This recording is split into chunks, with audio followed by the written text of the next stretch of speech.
வணக்கம். சற்று முன் கிடைக்கப்பெற்ற மிக முக்கியமான செய்தி ஒன்று வெளியாகியுள்ளது. எடப்பாடி பழனிசாமி அவர்கள் ராஜினாமா கடிதம் வருகின்ற சட்டசபை தேர்தலையொட்டி அதிமுகவின் எம்எல்ஏவாகவும் எதிர்க்கட்சி தலைவராக இருக்கக்கூடிய எடப்பாடி பழனிசாமி அவர்கள் தற்பொழுது 5 ஆண்டுகள் முடிவடைந்த நிலையில் அவரது எம்எல்ஏ பதவியையும் எதிர்க்கட்சி தலைவர் பதவியையும் தற்பொழுது ராஜினாமா செய்ய வேண்டும் என்று நேரடியாக தேர்தல் ஆணையம் கூறியுள்ளது. மேலும் 2026 சட்டசபை தேர்தலிலும் அதிமுகவின் தலைமையிலேயே என்டிஏ கூட்டணி அமைக்கப்பட்டுள்ளது. ஆனால் மக்கள் ஒட்டுமொத்தமாக எடப்பாடியையும் என்டிஏ கூட்டணியையும் புறக்கணித்துள்ளனர்.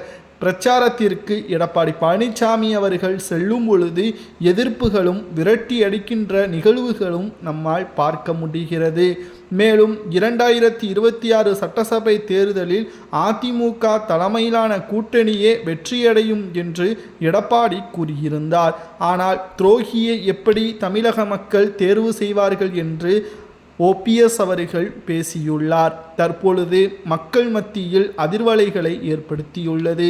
ஏனென்றால் அதிமுகவின் மிகப்பெரிய ஒரு முக்கிய நிர்வாகியாக கருதப்பட்ட ஓபிஎஸ், சசிகலா, செங்கோட்டையன், வைத்திலிங்கம், மனோஜ் பாண்டியன், பண்ருட்டி ராமச்சந்திரன் போன்றவர்கள் அதிமுகவிலிருந்து எடப்பாடி பழனிசாமி அவர்கள் நீக்கியது அவர் பதவியை தக்க வைத்து கொள்ள வேண்டும் என்பதற்காகவும், அவர் ஆட்சி அதிகாரத்திற்கு வர வேண்டும், தனக்கு இணையாக எந்த ஒரு நிர்வாகியும் இடையாக இருக்கக்கூடாது, பிரச்சனைக்கு வரக்கூடாது என்ற எண்ணத்தில் மற்றவர்களை, தனக்கு இணையாக இருந்தவர்களை பழியை சுமத்தி கட்சியிலிருந்து நீக்கிய துரோகியே மக்கள் ஒருபோதும் நம்பவும் மாட்டார்கள், வாக்குகளை செலுத்தவும் மாட்டார்கள் என்று ஓபிஎஸ் அவர்கள் கூறியுள்ளார். தற்பொழுது புதிய வாக்குறுதிகளை கூறலாம். ஆனால் மக்களவை தேர்தலின் பொழுது எடப்பாடி பழனிசாமி அவர்கள் எஸ்டிபிஐ கூட்டணி வைத்த பொழுது அவர்களது மேடையில் ஒருபோதும் பாஜகவுடன் கூட்டணி கிடையாது என்பதை அறிவித்தார்.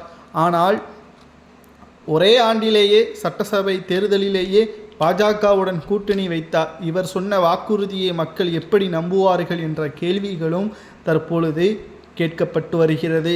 ஓபிஎஸ் அவர்கள் திமுகவில் சென்றது எங்களுக்கு கோபம் கிடையாது என்று தொண்டர்கள் கூறுவதும், எங்களது பகுதியில் எடப்பாடி பழனிசாமி அவர்கள் பிரச்சாரம் வந்தால் நிச்சயம் நாங்கள் விரட்டியடிப்போம் என்பதையும் அதிமுகவின் உண்மையான தொண்டர்கள் கூறுவதாக சமூக வலைதளங்களில் நம்மால் பார்க்க முடிகிறது. எடப்பாடி பழனிசாமி அவர்களை புறக்கணிக்கக்கூடிய அதிமுகவின் தொண்டர்கள் செயல்படுவது சரியா தவறா என்பதை கமெண்ட் வாயிலாக கூறுங்கள்.